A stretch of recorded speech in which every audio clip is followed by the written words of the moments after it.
Hello dear listener, আমি আপনাদের favourite RJ Debashree. সবাইকে আজকে আমন্ত্রণ জানাই আমাদের প্রোগ্রামে। আজকে তোমাদের সাথে আবারও চলে এসেছি আড্ডা দেওয়ার জন্য একটা কবিতার মাধ্যমে। শিশু পণ্ডিত নামক একটা কবিতা। চলো দেরি না করে শোনা যাক আজকের কবিতা। শিশু পণ্ডিত লিখেছেন বিমলেন্দু গুণ। তুমি যদি হতে মাগো ছোট আমার চেয়ে, আমি হতাম তোমার বাবা, তুমি আমার মেয়ে। তখন যদি ভুলবশত বলতে আমায় পড়ো, আমি বলতাম ধমক দিয়ে, দুষ্টুমি কেন করো? তোমার দিন ফুরিয়ে গেছে, আমার সবে শুরু। তুমি হলে ছাত্রী আমার, আমি তোমার গুরু।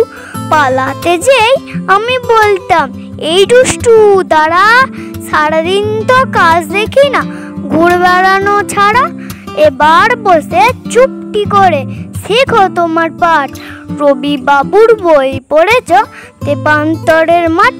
তখন তুমি ফেল ফেলিয়ে টাকাতে মোর পানে, ভাবতে বাবা কত পণ্ডিত, সব কিছু সে জানে।